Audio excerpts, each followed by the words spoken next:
Hello, मेरी आवाज आपके पास आ रही है? चलिए, सिड एकेडमी में आपके साथ मैं फिर से जुड़ गया हूँ और मैं आपके साथ न्यू टाइप का वीडियो, थर्ड पार्ट का वीडियो लाया हूँ क्यूब और डाइस का। चलिए, क्यूब और डाइस में हमने दो तीन पार्ट कर लिया था। क्या क्या कर लिया था? मैंने बताया था आपके क्यूब और आपके डाइस के बेसिक कॉन्सेप्ट, बेसिक चीजों को मैंने बताया। उसके बाद मैंने बताया कि स्टैंडर्ड क्यूब में स्टैंडर्ड होता है और नॉन स्टैंडर्ड डाइस जो थे। मैंने स्टार्ट किया था डाइस चैप्टर, उसमें मैंने बताया था कि उसमें स्टैंडर्ड और नॉन स्टैंडर्ड होते हैं। अभी हमने पिछले क्लास में आपको नॉन स्टैंडर्ड के बारे में बताया था और उसके रूल 1 और रूल 2 के बारे में बताया था। आज हम स्टार्ट करेंगे आपके साथ रूल 3 और उसको हम बहुत बढ़िया से, सबसे इम्पोर्टेंट जो है वो आपका रूल 3 होता है। और रूल 3 के साथ में ये एक ऐसा है जो ये इसको बोलते हैं ब्रह्मास्त्र, यानी जो दोनों रूल से नहीं बनेगा वो तीसरा से बनेगा। अगर तीसरा से नहीं बनता है यानी वो क्वेश्चन ही गलत है, क्योंकि पॉसिबिलिटी ही नहीं है कि 3 के साथ वो नहीं बने। क्योंकि हमको पता है कि एक से लेकर के एक डाइस में 1 से लेकर 6 तक डिजिट होते हैं और डिजिट जो है उससे अबव नहीं हो सकते हैं और उसी से रिलेटेड सारे क्वेश्चन उसमें दिए रहते हैं। तो हम लोग आपको बताएंगे वो सर्कुलेशन रूल होता है। सर्कुलेशन यानी घूमने वाला रूल, यानी रेगुलेटेड रूल, कुछ भी बोल दें, जो घूमने वाला, जो वर्ड मीनिंग आपको पता है वो रूल को आप नाम दे सकते हैं। रोटेशनल बोल सकते हैं, ठीक है। तो ये क्या है रूल? Rotational rule. क्या रोटेशनल ना? ठीक है, रोटेशनल रूल, ठीक है।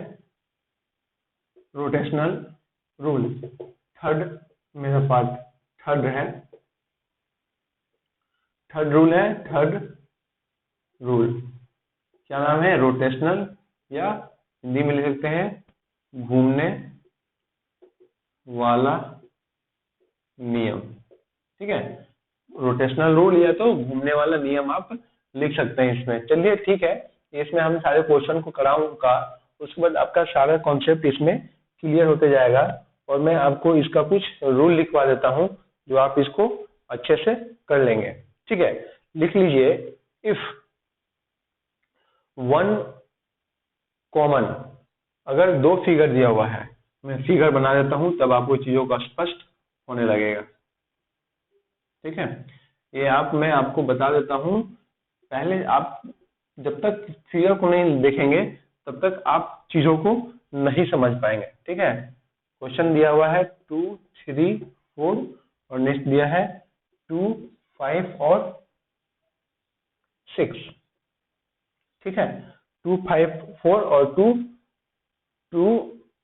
3, 4 और 2, 5, 6 ये नियम दिया है। इसमें नियम क्या होता है कि पहले हमसे आप व्यवहारिक रूप से चीजों को समझ लिए, मैं आपको नियम सिखा दूंगा, ठीक है। नियम तो लिखने का होता है, बट आप समझ जाए तो नियम का याद करने का और डिफिनेशन याद करने का कुछ ऐसा टॉपिक नहीं है, सिर्फ डिफिनेशन आपको समझाने के लिए बना हुआ रहता है। तो थर्ड नियम वो होता है कि अगर इस पासे में, इस फेस में, दोनों फेस दिया हुआ है, दोनों फेस में अगर एक डिजिट कॉमन हो यानी दोनों में हो, तो वो जो क्या होता है उसको हम वहीं से घूर्णन का नियम स्टार्ट करते हैं। तो आप नियम को लिख दीजिए, मैं आपको लिखवा देता हूं। If only one number is common, if only one number is common, अगर दोनों में सिर्फ एक ही नंबर कॉमन हो in the board diagram of dice mode, तो उसको हम क्या करते हैं? मूव क्लॉक, उसको हम क्या करते हैं? घुमा देते हैं। हिंदी में लिख लीजिए, अगर पासा के दोनों चित्रों में एक डिजिट कॉमन हो, तो वहां से हम समझ जाएंगे कि इसमें घूर्णन के नियम से वो बन जाएगा। ये बहुत ही इंपॉर्टेंट है और इससे सारे, अगर दोनों नियमों से, फर्स्ट रूल और सेकेंड रूल से अगर नहीं बनता है तो थर्ड रूल से आपका एकदम एब्सोल्युटली बनेगा ही, ठीक है। चलिए हम क्वेश्चन को यहाँ से बना के आपको दिखाते हैं। फर्स्ट रूल मैं फिर से आपको रिवीजन करवा देता हूँ। फर्स्ट रूल क्या था? एडजेसेंट का रूल, यानी निकटतम वाला रूल था। दूसरा क्या था? आपका कॉमन रूल। तीसरा क्या है? रोटेशनल रूल, ठीक है। चलिए देखते हैं हम क्वेश्चन को कैसे करते हैं। रोटेशनल रूल का मतलब ये है कि मेरा देख लेते हैं दोनों में कॉमन क्या है। तो दोनों में कॉमन मेरा 2 है, तो वहां से हम क्लॉकवाइज या तो एंटी क्लॉकवाइज घुमाएंगे। आपको ऐसा नहीं करना है कि इसमें आप क्लॉकवाइज घुमाए और इसमें एंटी क्लॉकवाइज है घुमाए। अगर दोनों में सेम ही घुमाए, जिधर से भी घुमाए वो क्लॉकवाइज हो तो उसमें भी क्लॉकवाइज हो, एंटी क्लॉकवाइज हो तो इसमें भी एंटी क्लॉकवाइज हो। ठीक है, तो सारे क्वेश्चन आपके सही बनेंगे, डिफरेंट तरह से नहीं घुमाना है। तो 2 से हम घुमाते हैं, ठीक है, क्लॉकवाइज। इसमें भी हम 2 से घुमा दिए क्लॉकवाइज, और सारी चीजों को लिख देना है जैसे जैसे लिखा हुआ है। 2, 4 और 3, यहां से मेरा क्या आ गया 2, 5, 6। ठीक है, तो थोड़ा सा 2, 5, 6, ये वाले जो 2 है इसका हमें कोई मतलब नहीं है। जो क्वेश्चन पूछ रहा है वही हमको बताना है कि इसके ये किसके अपोजिट कौन है। पूछ देगा कि 4 के अपोजिट कौन है, ठीक है, 4 के अपोजिट कुछ भी पूछ देगा, 4 के अपोजिट कौन है, 5 के अपोजिट पूछ देगा। कभी भी आपको ये नहीं कर लेगा कि हाँ 2 के पीछे भी पूछ सकता है, कुछ भी पूछ सकता है, क्वेश्चन इससे कुछ भी निकल सकता है। इसलिए आपको क्वेश्चन को कंफ्यूज नहीं होना है। और इसमें ये जो नियम है आपको हर एक तरीका से हर एक पार्ट का अपोजिट निकल जाता है, यानी सबके 2, 3, 4, 2, 5, 6 किसी भी डिजिट के अपोजिट इससे पता चल जाता है। चलिए मैं धीरे धीरे सारे चीजों को आपको करवा दूंगा। चलिए देख लीजिए यहाँ पे 4 के अपोजिट क्या निकल रहा है मेरा 5, 3 के अपोजिट क्या है मेरा 6, और 6 के अपोजिट मेरा क्या है 3, और 5 के अपोजिट मेरा 4 निकल गया। तो हमें पूछा क्या था कि 4 के अपोजिट कौन सा होगा, तो 4 के अपोजिट मेरा क्या हो गया 5। अगर पूछ दे 5 का अपोजिट क्या होगा तो मेरा 4 हो जाएगा। 3 के अपोजिट 6। अब हमें बताना है कि 2 के अपोजिट क्या होगा। तो 2 के अपोजिट बताइए, आप हमें कमेंट में करके बताइए कि 2 के अपोजिट क्या होगा। मैंने आपको शुरू में बता दिया था कि जो बच जाए, अगर इसके अपोजिट में ये हो गया, इसके अपोजिट में बच गया। चलिए मैं आपको एक कहावत भी कर सकता हूँ। अगर आपको कोई चीज लेना है, 4 आदमी हैं और 4 सामान है, 3 आदमी ले चुके हैं अपना अपना सामान, और एक सामान बच गया, तो वही तो आपका होगा ना। सिंपल सी बात है।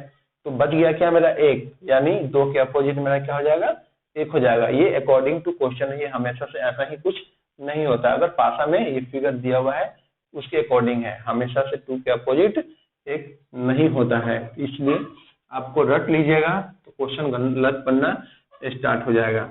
चलिए मैं कुछ कुछ और क्वेश्चन करवा देता हूँ, तो सारा आपका कॉन्सेप्ट क्लियर हो जाएगा, आप चीजों को बहुत बेहतरीन से करते चले जाएंगे।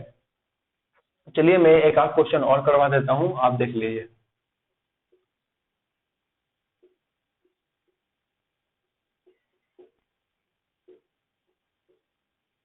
चलिए यहाँ पे मैं दे देता हूँ 2, 4, 5, 1, 4, 5। ठीक है, 2, 4, 5, 1, 4, 5 आप इसको बना लीजिएगा। बना के हमें कमेंट में पक्का आप ये इसका आंसर जरूर कीजिएगा।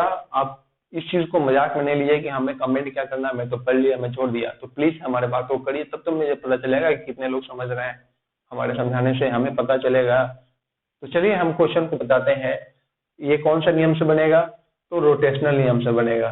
कैसे, क्योंकि दोनों में हम देख लिए कि एक चीज कॉमन निकल रहा है। क्या कॉमन है, इसमें 5 कॉमन है और इसमें भी 5 कॉमन है। ऐसा नहीं है कि 5 यहाँ होगा तो कॉमन नहीं हो जाएगा। ठीक है, चलिए तो हमको इसमें बता देना है कि 4 के या तो 2 के अपोजिट कौन होंगे। 2 के अपोजिट कौन संख्या होगा। ठीक है, चलिए क्वेश्चन मेरा ये है 2 के अपोजिट कौन सा संख्या मेरा होगा। मैंने आपको क्या बताया था कि जो डिजिट कॉमन है वहां से हम क्या करते हैं घुमा देते हैं क्लॉकवाइज या तो एंटी क्लॉकवाइज। चलिए इस बार हम लोग एंटी क्लॉकवाइज घुमाते हैं। ठीक है, एंटी क्लॉकवाइज इसमें भी घुमा दिए और एंटी क्लॉकवाइज इसमें भी घुमा दिए। ठीक है, चलिए अब मैं जैसे लिखा हुआ है वैसे मैं लिख देता हूँ 5, 4, 2 और यहाँ से 5, 1 और क्या है 4। ठीक है, क्वेश्चन गलत है, क्वेश्चन गलत है। यहाँ पे 4 ना होके 6 हो जाएगा। ठीक है, क्वेश्चन सही हो गया। ठीक है, मैं जैसा था मैं वैसा ही लिख दिया। 4 के अपोजिट मेरा क्या हो गया 1 हो गया। 2 के अपोजिट मेरा 5 बच गया, और जो बच गया वो 5 के अपोजिट मेरा क्या हो जाएगा 3। तो क्वेश्चन में क्या पूछा था कि 2 के अपोजिट कौन होगा, तो 2 के अपोजिट मेरा क्या हो जाएगा 6। ठीक है, क्वेश्चन गलत होगा तो आपका आंसर गलत हो जाएगा। क्वेश्चन में बना के नहीं लाया था, मैं खुद से क्वेश्चन को डाला था, इसलिए वो लिखने में मिस्टेक हो गया था, उसके लिए आप माइंड ना ही करिएगा। ठीक है, चलिए ये तो आपका डिजिट नंबर पे हो गया। मैं आपको अल्फाबेट से बताता हूँ और अल्फाबेट से सारे क्वेश्चन को करवाता हूँ। ठीक है, अल्फाबेट में देखिए किस प्रकार का क्वेश्चन होता है। मैं आपको इतना प्रैक्टिस यहीं पे करवा दूंगा कि आपको बाद में प्रैक्टिस करने की आवश्यकता बहुत ही कम होगी, आप चीजों को सीख जाएंगे। ठीक है, पहले फर्स्ट अटेम्प्ट में आप किसी चीज को सीख जाते हैं तो बाद में उसको उतना मेहनत करने की आवश्यकता नहीं होती है। आप ऐसा पढ़ाई करिए कि जो आप किसी को पढ़ा सकते हैं। ठीक है, चलिए क्वेश्चन क्या है, ए सी बी और क्या है बी डी एफ। क्वेश्चन में पूछ रहा है कि एफ के अपोजिट क्या होगा। चलिए ठीक है, क्वेश्चन पूछ रहा है कि एफ के अपोजिट क्या होगा, यानी कौन सा डिजिट होगा। ठीक है, चलिए हमको क्या करना है, सबसे पहले क्या करना है रूट 3 में कि हमको देखना है कि दोनों में कॉमन कौन है। तो दोनों में कॉमन क्या है, ये बी है। ठीक है, हमें बी से क्या करना है, एक ही दिशा में दोनों को घुमाना है। अगर क्लॉकवाइज घुमा रहे हैं तो इसमें भी हम लोग क्या किए, क्लॉकवाइज घुमा दिए, जैसा लिखा हुआ है वैसा ही लिख देंगे, b c a b f D.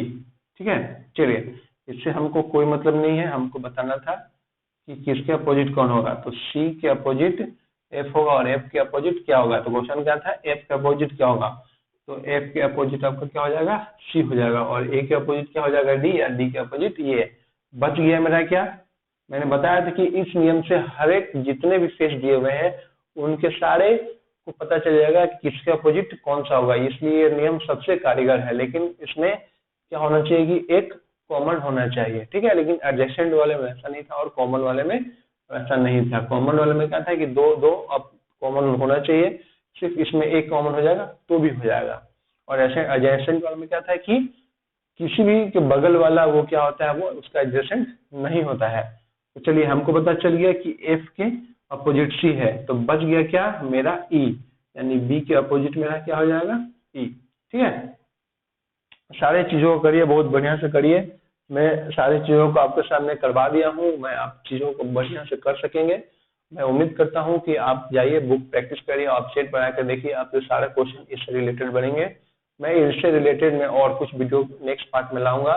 मैं आशा करता हूँ कि मैं सारी चीजों को मैं फुल कोर्स को कंप्लीट कराऊंगा। ठीक है, चलिए हमारे चैनल को लाइक सब्सक्राइब और शेयर जरूर करें, और अपने दोस्तों को बताएं कि कैसे हम चीजों को सीख रहे हैं और कितना बढ़िया से कर रहे हैं। Thank you.